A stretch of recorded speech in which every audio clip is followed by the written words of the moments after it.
First of all, I want to thank everybody. Yes, as Ariel said, this is the last Zoom class actually in this living room, in this house. Believe it or not, I'm moving, God willing, in a couple of weeks. I'm moving to a different part of Florida.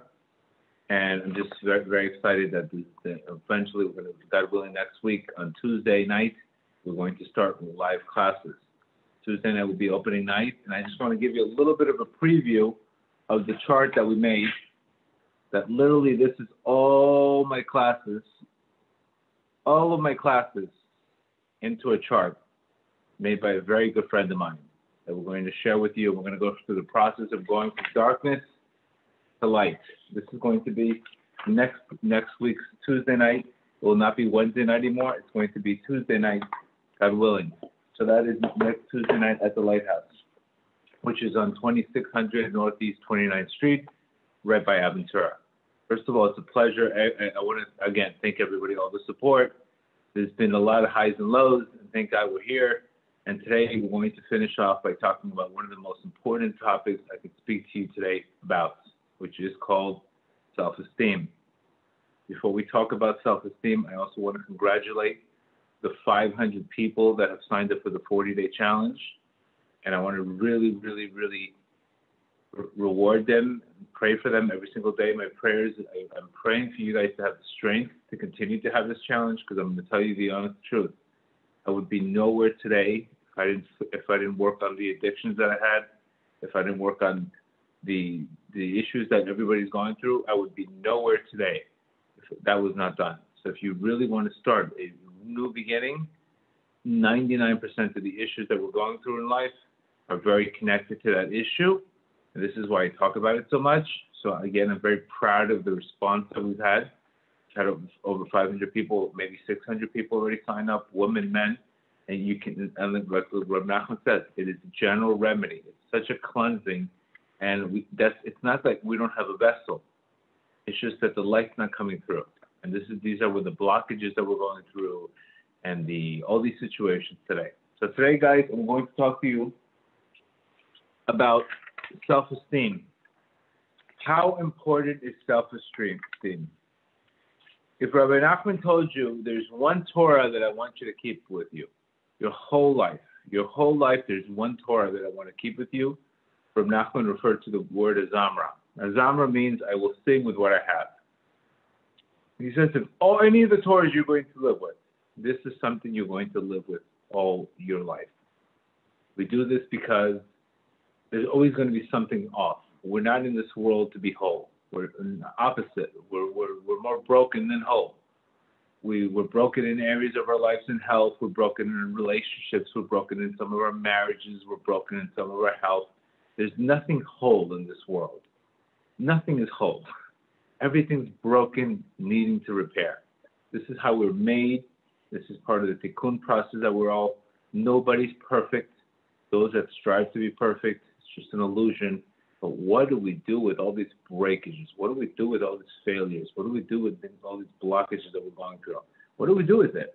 Unfortunately, if we don't have the right mindset, we start to lose ourselves. We start to lose our where we come from. We start remembering. Today, everybody talks about identity theft. And they're like, can you believe what happened to me? Somebody stole my identity. How dare them? How could somebody steal my identity? It's horrible. I said, your identity has been taken spiritually. The Zehava has taken people's identity. People don't even know what they are anymore. They don't know who they are anymore. They lost themselves.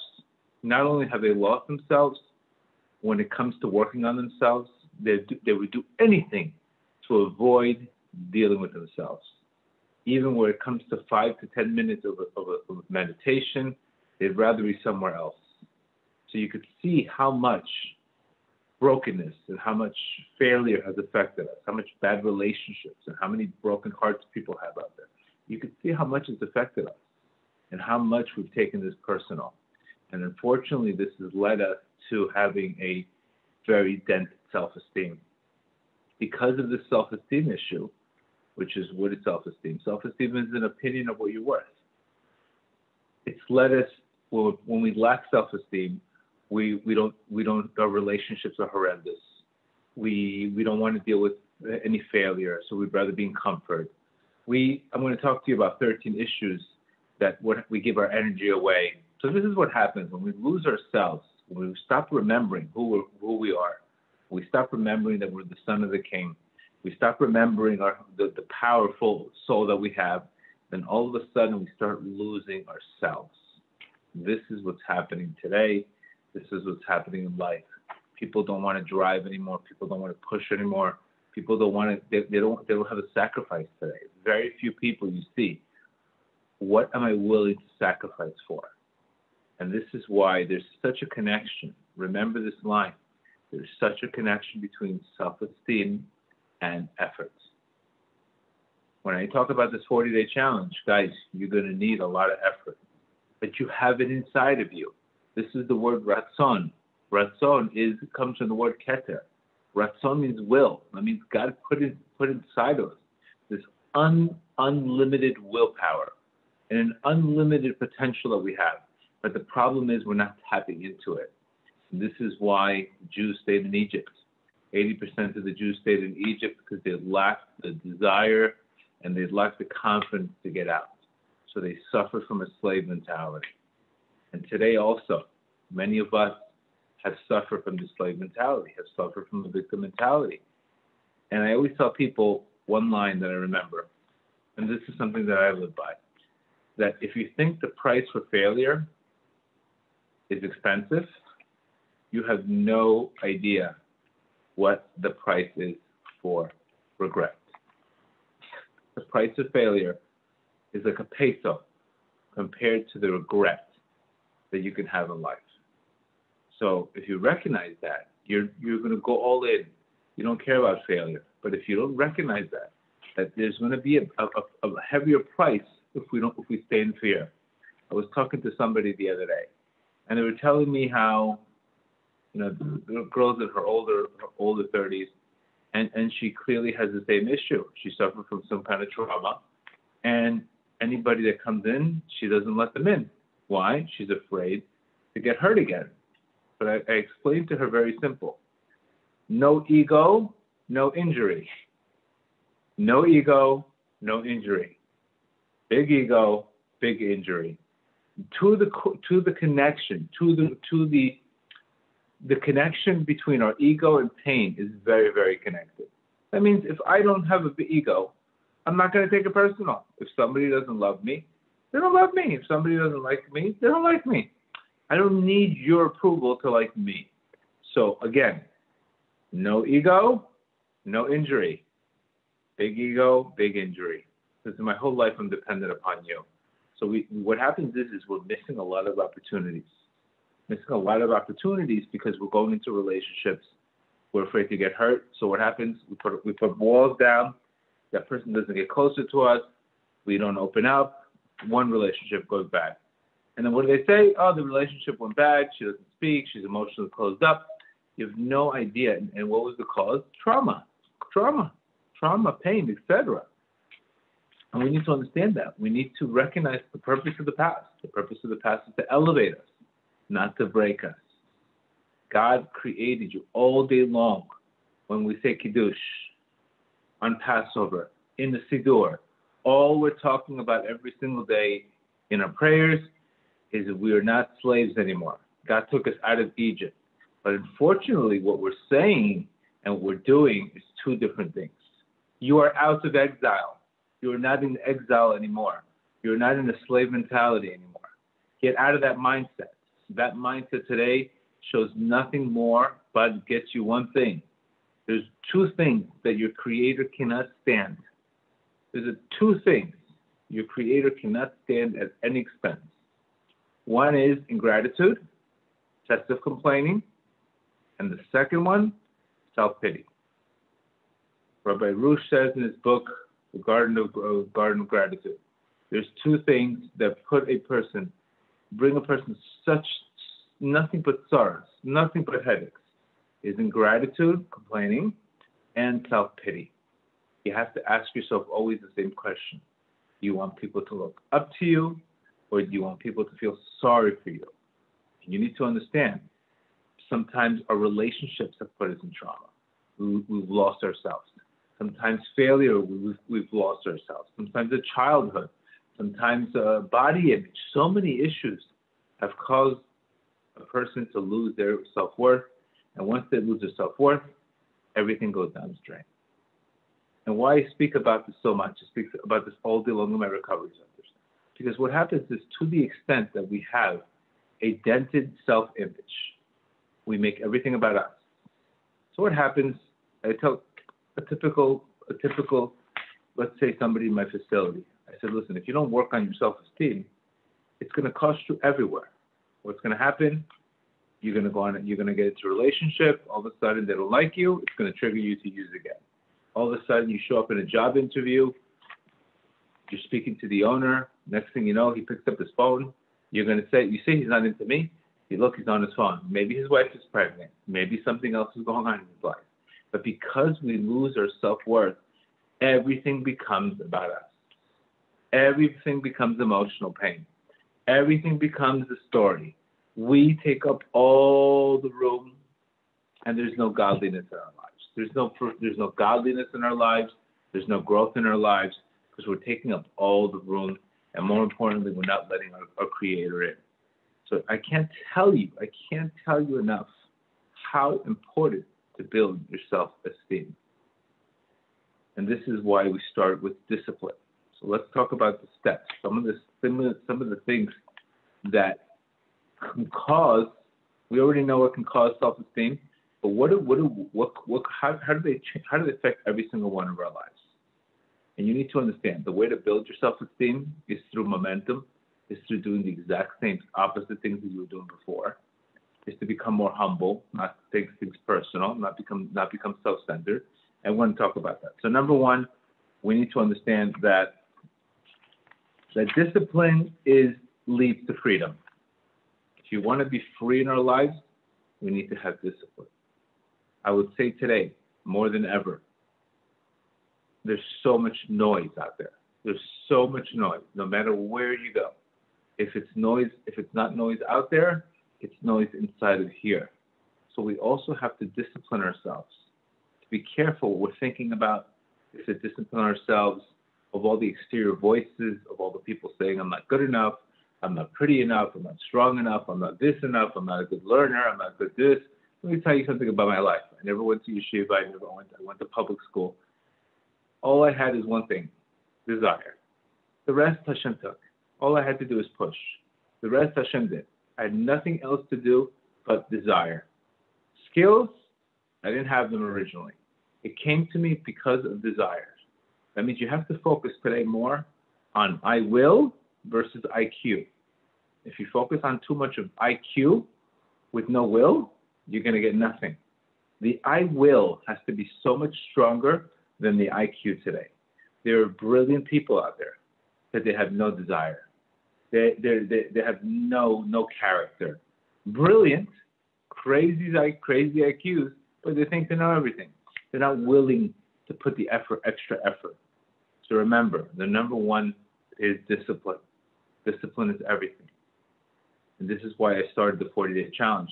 I want people to develop discipline. I want people to develop a mindset of, right now, I'm going to cool down my impulses, and I'm going to heat up my vision. I want people to develop a mindset that I don't want you to be in the buy now, pay later mindset. This is what happens when we lose our self-worth. We don't have discipline. And we do what? We buy now, and we pay later. And what you have to do is, you have to starve your distractions and feed your focus. You have to do the opposite. Not now. I want it later. And this is the beginning. The effort and self-esteem are very, very connected. More self-esteem, the more effort you're going to put in. Less self-esteem, very low effort. And this is how we know our self-worth is based on our effort. Very, very important. So number one thing is definitely is the importance of delayed gratification, the importance of discipline, the importance of investing in our future self, the importance of putting down the distractions, putting down the quick, immediate dopamine for long-term dopamine, for long-term meaning, long-term purpose in life, versus the quick dopamine that at the end of the day, I'm going to feel shame. So number one, you got to put the effort, but you have to have discipline. No self-control, no self-esteem. All connected. It's not possible to have that. The second aspect is the importance of not allowing yourself to give away your power. You have a certain amount of power in your day. You have a certain amount of energy in your day. And what happens is when we're giving away our power by saying, this person made me angry, that person did that, he caused me emotional pain, that one caused me, I cannot win if I'm giving away power. To the extent that you take things personal, you're giving away all your power. When you say this person made me angry, no, you yourself was angry, that person just triggered it off. Nobody can make you angry, nobody can hurt you, because at the end of the day, you're the one interpreting everything. If you take it personal, you get hurt. The more ego, the more injury. Of course, this is not easy to do. This is not easy to do. It takes tremendous amount of hisbodedut. It takes a tremendous amount of effort. But if you want to live a happy life, if you want to live a life of success, if you want to live a life of amazing relationships, you take it personal, you're going to get hurt. Hurt people hurt others. You need to understand that concept. The way people treat you is a reflection of themselves. But if you make everything about you, you're always going to be in pain. You're always going to be self-centered. You're always going to be, and this is exactly the opposite of what our Creator wants from us. He doesn't want us to be the center of attraction. This is exactly what we're about to read Parsha Shemot, we're about to read what's happening in Egypt, all the concepts about Egypt, blaming Moshe. All of a sudden they're complaining about the melons, they're complaining about the cucumbers, they're complaining about the free fish, they're complaining about why'd you leave us here in the desert, look what you did to us. That was the victim mindset, and we all know that Hashem was doing what? Hashem was about to take them out, to give them a promised land. But all they were focusing on was the pain, the emotional pain. They had nothing but self-pity. Self-pity doesn't get you nothing but a story. We have to stop talking about our exes. We have to stop talking about our past. We have to stop talking about our childhood. We have to make peace with it. And the purpose of the past is to make you stronger. It's not to break you. And if we can't understand that concept, we're going to be in therapy for a long time. I hate to be insensitive, but you have to understand there's only one way. There's the Torah way. It's simple. You don't have to think too much. Hashem says, forgive the past. You forgive the past. It doesn't require too much logic and intelligence. Sometimes your intelligence is what's getting you stuck there. It's called no ego, no injury. Big ego, big injury. Bottom line, I hate to make it so simple, but it's what it's all about. The less likely, and this is exactly what our sages teach us about Moshe Rabbeinu, how much they went after him, and yet he still forgave. He still forgave everybody. He was forgiving. Not only was he forgiving them, but he was standing up for them. So you could see the koach of Moshe Rabbeinu, that he had the ability of he had this humility in him. That another person would say, well, get me out of here. You know what he said? If you don't forgive them, I'm off the book. What kind of level of humility do you have to be on to say, not only do I want to have nothing to do with these Jews, and nothing to do, and Hashem even told Moshe Rabbeinu, I'll give you your own Torah. He says, no, if they're not coming with me, I'm off your book. And you understand the level of humility? The opposite of a victim, the opposite of this mentality? And this is what we need to understand. So again, stop giving away your power. You have a certain amount of power. You need your brain. You need to function. You need to succeed. How could you succeed if you're giving away power? How could you succeed if you're giving away your power to pornography? How could you succeed if you're giving away your brain? So we need to get a grip. And I tell people very simple. I can outwork you. You have to do the work. I did this already. I did this, all this pain that I went through. When I was fixing my brit and I was fixing my situations years ago, I went through very, very dark roads. to get here today. I paid that price already. But you cannot get anywhere if you're not willing to pay some kind of price. And you need to understand that. Everything has a price. You want shalom bayit? There's a price for that. You want peace of mind? There's a price for that. If you want something, you have to be willing to pay the price. If it's going to come easy to you, if you're already thinking, I want something easy, you're in the wrong mindset. Your mindset's already off. This is exactly what Hashem's telling us. So stop giving away your power. Stop taking things personal. Stop making everything about you. And believe me, as a Scorpio, to tell you this, it's because I've worked on myself tremendously to know that how much energy I used to give away for absolutely no reason. Number 3, successful people also, the greater the self-esteem, the lower the ego, the bigger the perspective. So when I have a big perspective, I'm willing to do anything. I'm willing to change. I'm willing to be open-minded. I'm not willing to be stubborn. So to the extent that self-esteem increases, ego goes down, perspective widens. You have a wider perspective. The more perspective, the more gratitude. The more perspective, the more I see opportunities. The same thing also. When self-esteem decreases, ego goes up and perspective goes down. Small mind, closed-minded, and what follows? Anger and depression, etc. So we need to understand the magic shift of where our lives could be if we're too stuck on one way. Number 4, spiritual connection. I can't tell you how many times, anytime you're going to start a spiritual connection with your Creator, there's going to be a lot of barriers. There's times where we get to speak to our Creator, we feel nothing. We're feeling rejected. We're feeling that our prayers are going nowhere. We're feeling like, what am I doing? What is this working? Is this Amunah stuff working or not? Forget this. Let me just work harder.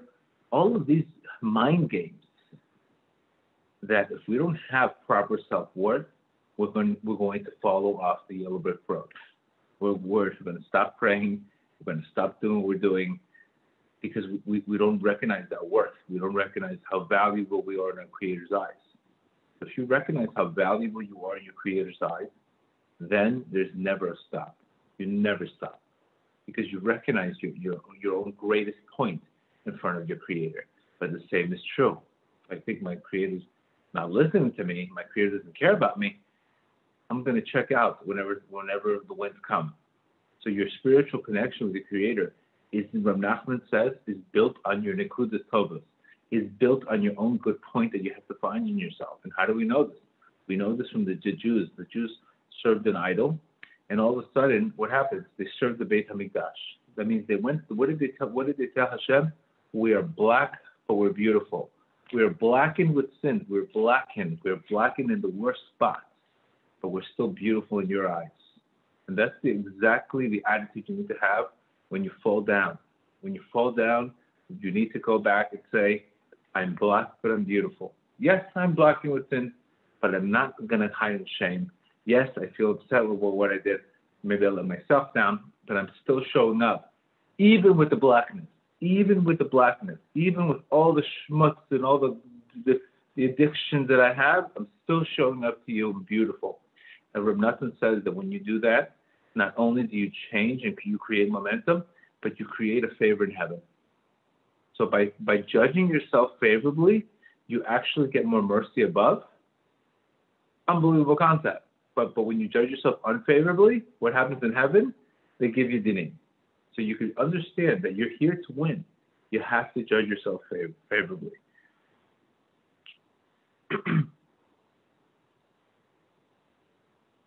To the extent that you have proper self-esteem is the way you're worried about pleasing people. You have to recognize that you're going to piss people off in life, and there's nothing you could do. Like these classes, they're not for everybody. Some people like them, some people don't like them. I'm not really interested in who likes it, who doesn't. If you like it, I'm giving you what I got, giving you what I've learned. But not everybody's gonna like it, and it's okay. So people pleasing is really something very, very connected to a low self-esteem. So when the self-esteem is greater, we don't have to become a doormat. We don't have to be people pleasers. We don't have to run exactly what they say. We could say no. We could be honest. We could be respectful. We don't have to say yes to everything. Saying yes to everything is too much of a doormat mentality. Maybe you're afraid to be rejected. So having healthy self-esteem, not only do you need all this validation, but at the end of the day, you don't need approval from anybody. That's the key. Can everybody hear me? Can everybody hear me? Yeah, I hear you. Yeah? Perfect. Okay, I just want to make sure people can hear me. Somebody just posted it. They can't hear words. So again, to the extent that the validation and people-pleasing is also, your relationships become much better. Dating becomes much better when you have proper self-esteem because you're not so focused on people-pleasing. Of course, you have to have good midot. Of course. But, like I said before, you are not, your mood, everything else is not based on this guy's opinion.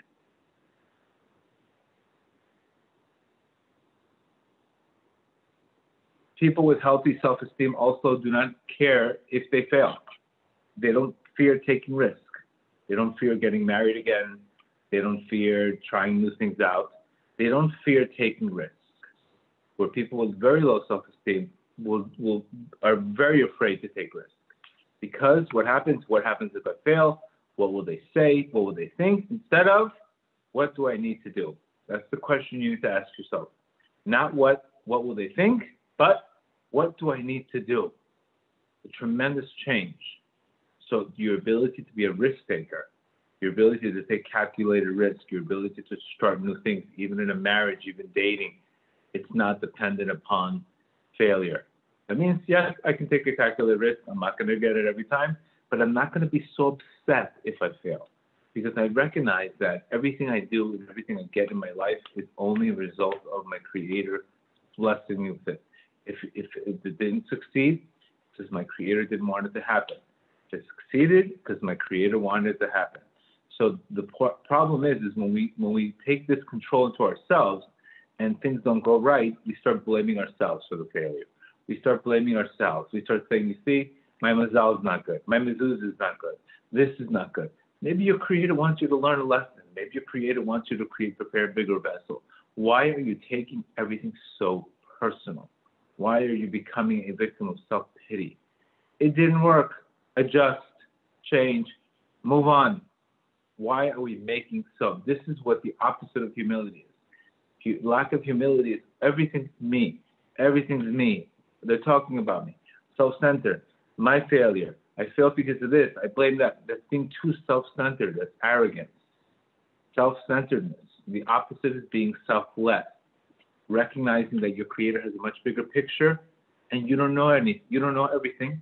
So there could be a lot of blessings in the sky that you're not letting in.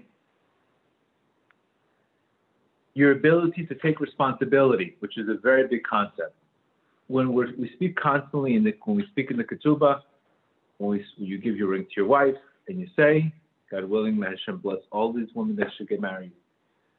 And you say, I'm taking responsibility for you. I'm taking responsibility to nourish you, to provide for you, to provide shefa for you, to take care of you. When you say that, what are you drawing? You're drawing malchut. You're drawing kingship from above.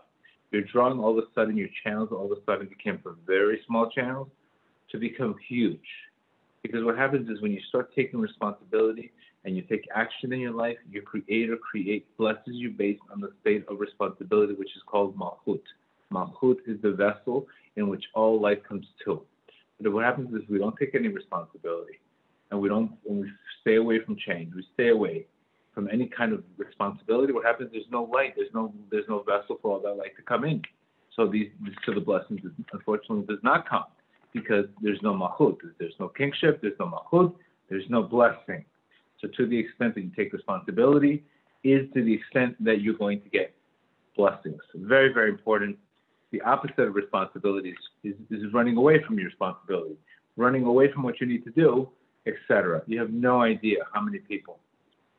When I was speaking to Nella the other day, she's telling me some of these groups have 70% 70 women and 10 guys looking for it. The numbers are horrific. Where are the guys? Where in the world are the guys that want to get married? Where are they? Where in the world are they?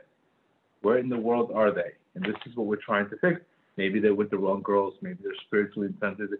Maybe they're in the wrong places. That is not taking responsibility. Another thing that self-esteem will give you, it will allow you to spend time by yourself. We have a problem today that nobody wants to spend time by themselves. People would rather torture themselves than spend time with themselves. And this is a problem with the lack of self-esteem. Nachat speaks about this all the time. You have to spend time with yourself. You have to get to know yourself. You have to know what clicks. So people that have healthy self-esteem, they enjoy spending time with themselves. They enjoy developing themselves. They enjoy reading. They enjoy empowering themselves. So people with low self-esteem, they can't be by themselves forever. So what happens sometimes, they become codependent. You become codependent on other people. If you're fear abandonment, next thing you know, you get into the wrong relationships because of a codependency issue, the rooted in lack of self-esteem. And this, you could see, I've never seen a subject that can affect everything, absolutely everything across the board, how much a person's self-worth is important in everything. Because if he doesn't have self-worth, he's going to fear abandonment.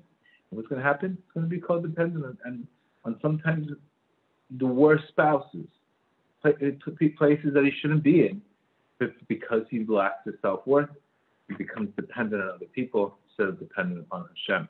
He doesn't recognize the true point in his own life.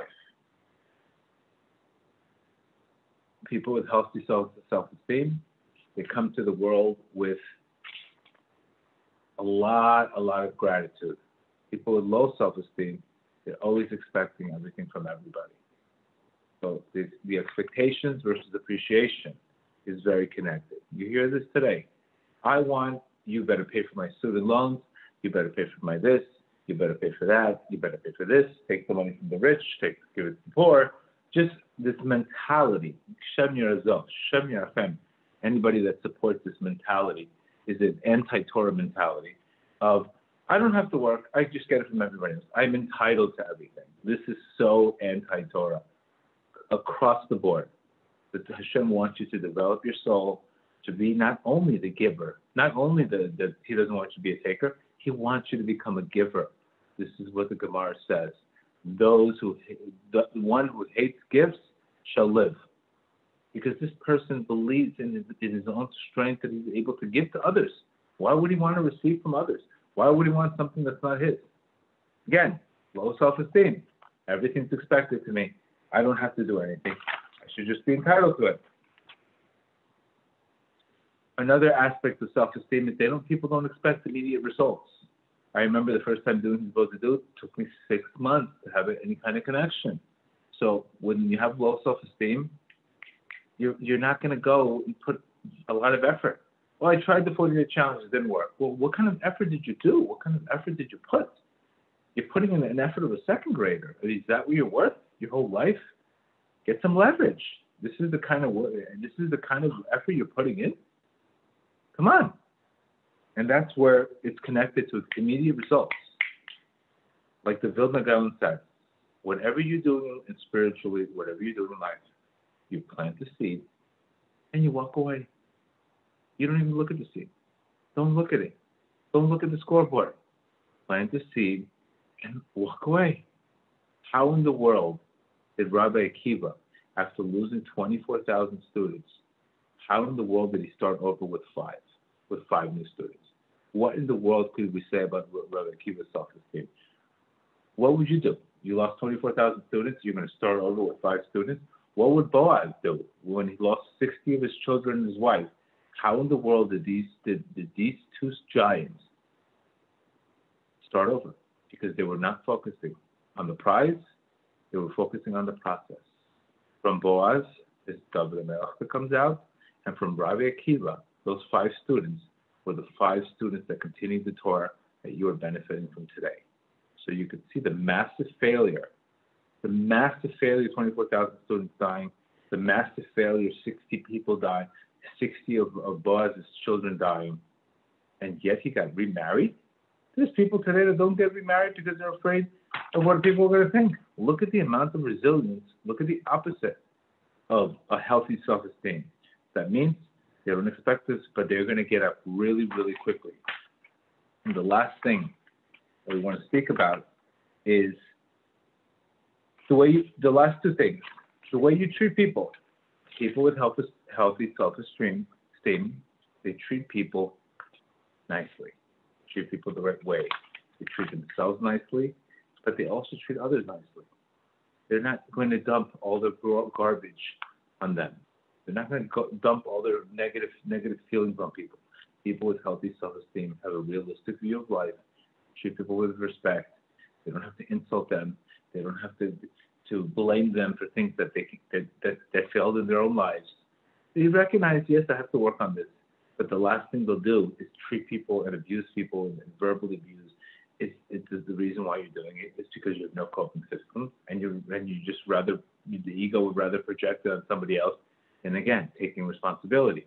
So healthy self-esteem, your relationships with others are much better because you treat them with respect, exactly how you want to be treated.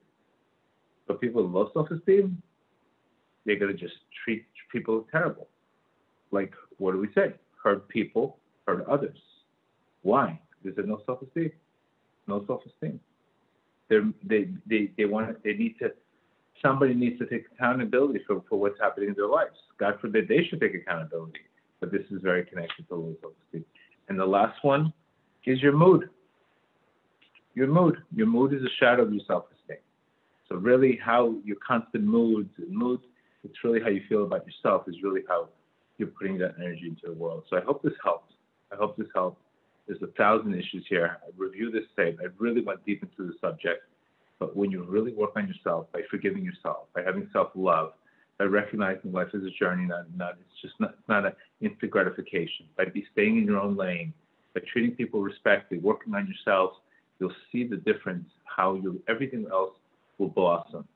But when none of these things are working, then what happens is the outside looks ugly and the inside is ugly, unfortunately. All right? I'm willing today, since we have a lot of time, I'm willing to take some questions. Gedale, could you quickly go over the 13 points? I did a little bit of a cholent on the 13 points. But number one would probably be discipline. It gives you discipline. It gives you the ability to look forward in the future. Second would be self-pity, not needing self-pity from others, but instead of looking for self-pity, looking what you can give to others. The third one would be they would be shy away from change. Their perspective is much wider. The fourth one would be they have a better spiritual connection, and they're more likely to not quit so easily when they're dealing with their creation. The 5, they're not dependent on other people for people pleasing. Number 6, they're willing to take risks. They're willing to take risks in life. 7th, they don't dwell on the past excessively. They recognize the purpose of trauma was not to break them, but to make them. They don't. Where are we at? 8. You're at 7 right now. You just said 7. Okay. They don't fear. They take responsibility. They're able to draw malchut. They take responsibility. They take accountability, etc. Number 9, they don't resent other people's success. They're not upset. They don't blame others for their lack of success, etc. What are we on? 10? You're at 10 right now.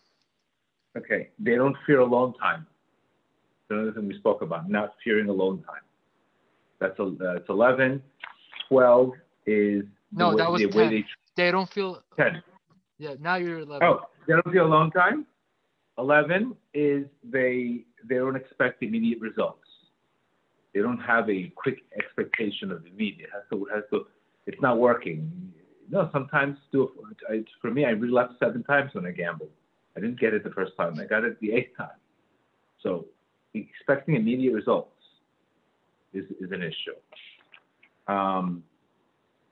11? You're at 12.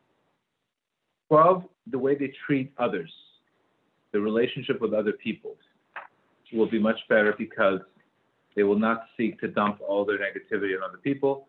They'll know how to process them. They'll know how to have a munah. And number 13, their mood. Their mood, 99% of our decisions are based on our mood. And our decisions are based on how we feel about ourselves. So our mood, the way we feel about ourselves, is how usually we treat others. This is a list that I came up with. I came up with it as we were speaking. I had bullet points, but it's just the flow came from above. One of the viewers posted something really nice. Self-esteem is the result of the relationship you have with yourself. Correct. Yeah. Correct. Okay. No, correct. Okay, so the first question here is, I am so arrogant. Where do I start with getting this self-esteem? How does a self-hater break this vicious cycle? Right. The first is being aware of what you're doing, why you're doing what you're doing. Like listening to a class, this is the first step to explain to you that self-esteem, being arrogant, being the real reason behind being arrogant is really being self-centered. You're the center of attraction. So the key is really to remove yourself, to not think less of yourself, but think of yourself less. So the way to do it is really learn about it. First, you have to learn about it. You have to learn about the concept. And then when you learn about the concept, then you need that. The more you learn about the concept, the more you develop your new mindset, and you'll start all of a sudden the same things you would normally do before. You make adjustments. So, for example, instead of making an excuse, you would make an adjustment. So take this list that I came up with, and really, really, really, really, get into it, and see how much your relationships, how much everything else will change. Okay. I know in general we're not supposed to say Tehillim after sunset, but on the 40-day challenge, can you say Tikkun HaKlali at any time at night? And if you haven't finished... sources, right. So go ahead. If you haven't finished, if you hadn't had the opportunity to say it that day, could you say it at night? Many 50-50. Many people say you could. There's sources you could, but generally we don't say Tehillim at night. But I've gone to Uman where I've said it at night. My rabbi said, I asked my Rabbi Kramer, he said no problem. But the better to say it in the first thing in the morning, because what happens is if you start saying it at night, you're going to end up forgetting it. The key is really to get it first thing in the morning. Okay. What causes us to feel as though everything that's happening is happening to us and not for us? Right. A lot of this mindset, a lot of being in a self-centered mindset, low perspective, and when we have low perspective, we don't see the big picture. It's almost like coming into a middle of a movie and saying, I can't believe what's happening in this movie. I don't understand it. Well, did you look at how about the beginning of the movie?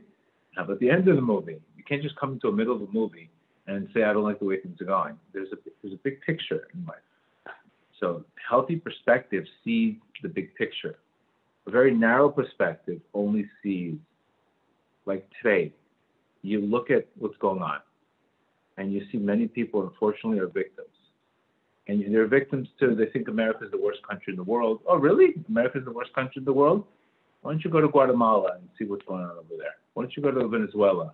You think you're living in the worst country in the world? You think there's no opportunity because of racism? Go to a different country and you'll see what America is. So what happens is sometimes your perspective is off. Sometimes you have to go to a third world country to recognize the opportunities you have in this country. And then you'll pretty much shut your mouth. Your perspective is off.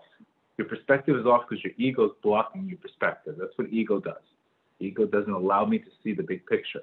Ego only allows me to see the short term, what I want to see. Okay. Is it 100% to us to decide if we allow how people's words change our mood? You said that if someone says something not very pleasant to you, it makes you feel in a certain way. And that means that you gave them the power to control your feelings. My question is it always up to us to decide if we're allowing someone's words to affect us? The answer is yes. I'll explain to you why. When you're in a good mood, let's say you won the $1 million lottery. Let's say you won a lottery for $1 million. And all of a sudden your aunt is bothering you all the time. She tells you, I can't believe you don't like that guy. I can't believe that you let that guy go. Normally that comment would bother you. But she's telling you, oh, you're single, but you just won $1 million. You're like, leave me the hell alone. I just won $1 million. All of a sudden, everything shifted to, There's a much bigger picture going on. Then I have to worry about what she's yapping away, telling me that I'm not getting married early enough. So it's always the way we feel about ourselves is how we interpret what things mean to people, what other people say to us. So if we have a health, if we're happy, we're gonna give things different meaning. But if we're not happy, if we're not in a good state, then we're gonna take other people's garbage and just make it about us. It's not an easy thing, guys. Let's be honest. This is a very difficult thing. We know a lot of people have major emotional issues, but remember the concept that hurt people hurt others. Stressed people dump their stress on other people. If we don't have a proper system of letting go, then what do? We all day long we're just transferring negative energy to everybody else. It's called displacement of energy. I'm displacing my energy and displacing it somewhere else where it doesn't belong. A girl a good example would be a girl who shows up to work, her boss yells at her because the boss is stressed out. He yells at her for no reason. He lost the customer. The boss is yelling at the girl, and the girl comes home and throws a bone to her dog and hits him in the face instead of giving him nicely the dog. What did the dog do? The dog's been sitting here doing nothing. But she had a bad day. She came home and instead of giving the food to the dog nicely, she took it and says, "Here, take the food." What did the dog do? What could the dog do to have a better emotional parent? The dog's sitting on the ground. What do you want from the dog? What did the dog do to you? I'm just giving you an example. But if let's say that same day she gets a raise. She comes home, she sees the dog, she kisses the puppy, she buys the puppy treat, and next thing you know, the puppy's super happy. Both things had nothing to do with the dog. It had to deal with how that woman felt about herself coming home. So if you look at this example, it's pretty much all the time. It's usually the meaning we give to something. Okay. What tips can you offer someone who is working on rebuilding their self-esteem but living in an environment that's very toxic and challenging? Right. I would start by recognizing that the toxic people in like I said, the 13th step, the way people treat you. Why in the world would I treat somebody bad? Why would I treat them? Why would I insult them? Why would I yell at them? Why would I do something like that? It's because I'm holding in stress. And I'm just stuck. That person just becomes the displacement of energy. So what happens is first, recognize that, just become an observer. Recognize that this is the way they're not emotionally capable to give. Remember, if you ask me for $100, I only have $50. I can't give it to you. I don't have it. So most people don't have this emotional capacity to give to other people, and they just don't know how to communicate. So they just yell and vent and scream and just become completely, So again, number one is learn about it, learn all these steps, listen to the class, process it, pray about it, and then you'll recognize that you're taking things too personal. You're taking things too personal. That's why it makes it toxic. Okay. The viewer is asking that you mentioned that we need to be nice to ourselves and judge ourselves favorably, but when are we supposed to do our cheshbon nefesh and recognize our faults? How does that work? Right. Great question. So what you have to recognize is you're here in this world to repair, not to despair. So we have a lot of faults that we need to fix. We have to do the cheshbon nefesh. But like Rav Nachman said, talk about the cheshbon nefesh for 1 hour a day. The rest of the 23 hours, you should walk around with a smile. Check in. Yes, Hashem, I need to work on this. I need to work on this. I need to work on this. What we want to avoid is the shame and guilt. I made a mistake. I need to do better. I'm praying for it. I'm developing it. But at the end of the day, then the rest of it is you have to move on with your day. You can't walk around with excessive guilt. This is exactly what people do. You're not perfect. You're not perfect. You're going to have issues. That's what Rav Nachman always advises, to focus on the Zamra. A Zamra is always focusing on your good points, focusing on what's right in your life, not what's wrong. And believe it or not, this is why Rav Nachman he said to do this first thing in the morning, because in the morning itself is usually where you're going to be more prone to negativity. You went to sleep with a problem, you woke up with the problem you had, and this is why we say the brachot every single day, where if you recognize how we sing the brachot, we're saying, Hashem, thank you for not making me a slave. Thank you for giving me an eyesight. What am I really doing when I'm saying the morning brachas? I'm extracting the good from the bad. I'm taking the good points out of all the bad. So when I have enough things that I judge myself favorably, then Hashem is going to judge me favorably. Because guess what's going to happen? If you judge yourself favorably, you know what's going to end up happening? You're going to judge others favorably. But when you don't judge yourself favorably and you hate yourself, you know what you're going to do? You're going to view the whole world and you're going to judge them unfavorably. And what are you going to do? What are you doing with that? You're part of destruction of the world, not rebuilding the world. Okay. What if a person grew up being bashed constantly and degraded, but by their parents? How can this person start to develop their self-esteem and build up their confidence? Right. So it's a lot of the questions are very similar, but it's pretty much the same thing. It's never too late to have a happy childhood if your parent is not able to give because they're not emotionally able to give. Then you took it too personal. You're not in the pathway. As a child, we don't know how to process. If somebody treats us nice, we think that we're doing really good. If somebody doesn't treat us nice, we think we're the bad ones. So as children, we don't know how to process these things. So we don't really know how to process it. So we just think, oh, we're the path to our parents' happiness, or we're in the path to their unhappiness. So what happens is what you're working with is you're working with a lot of unprocessed memories, and these memories you haven't really put it together. You know, my father left me when I was 8 years old, and my mother got divorced. And somehow, luckily, I was working, I was busy, but that story could have gone, wow, he must have left me because I'm not worthy. He must have left me because he didn't want to be with me. He must have left me because between you and me, it had nothing to do with me. My parents got a divorce. My mother moved to Miami. I was staying in Colombia. What does it have to do with me? I'm just a kid. But when we recognize we're just children, the way the parents don't know how to treat others. If the parent doesn't know how to treat a child, it's really nothing to do with you. Never too late to have a happy childhood. But how? You have to rename and you have to have mercy for your parents instead of toxic to show them that, you know, they weren't able to give you at that time. David Lieberman is really great on many books on that, on trauma and stuff like that. Okay. Sometimes the trauma is so deep and it takes time to heal. What would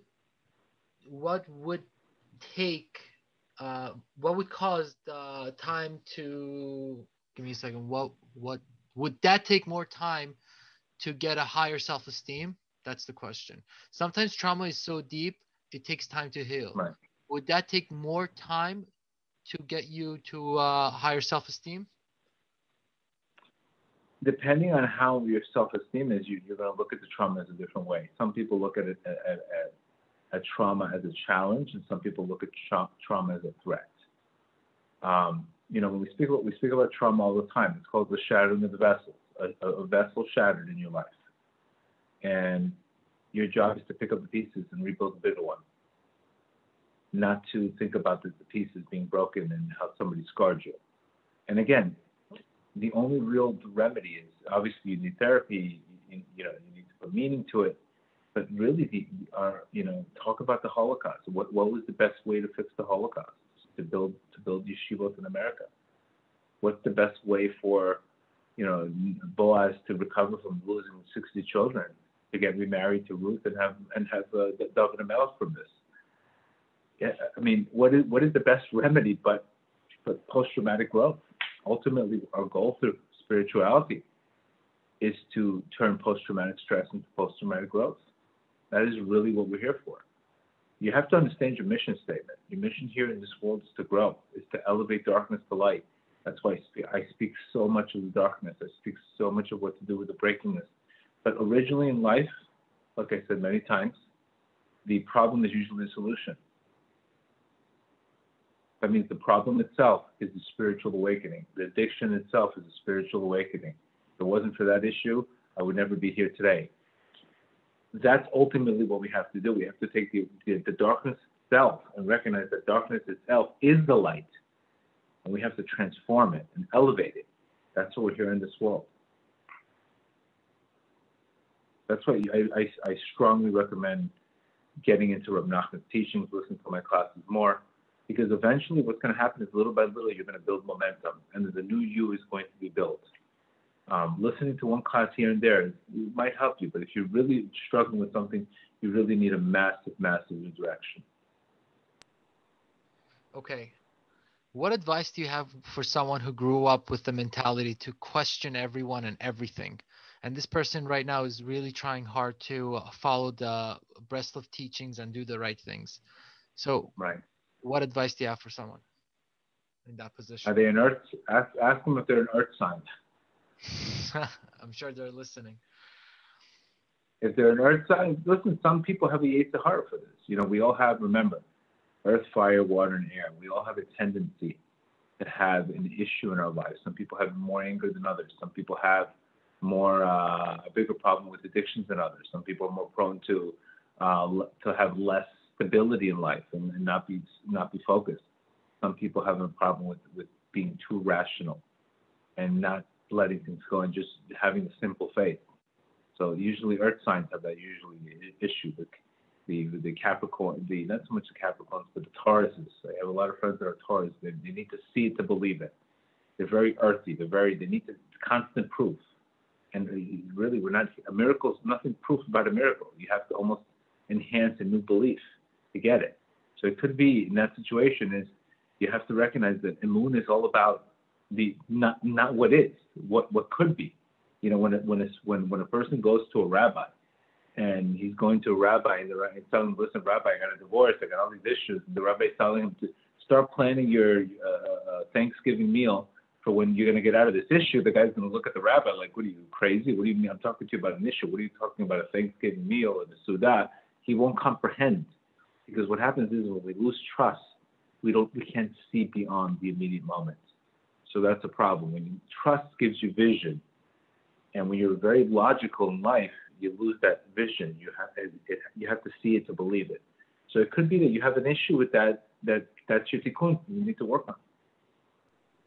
Okay, I have a question. So since everyone is, majority of the people, the listeners are, getting more familiarized with the 40-day challenge and the tikkun klali, and for the men watching their eyes and the women, the whatever they were so told to do by the mentors on the group, how would doing the 40-day challenge build people's self-esteem and self-confidence? Could you touch on that topic, please? Sure. Great question. Always a great question from you, Yurel. The bottom line is the issue with pornography and masturbation and watching these things, you're getting a lot of instant gratification. So you lost your discipline. You have low self-control.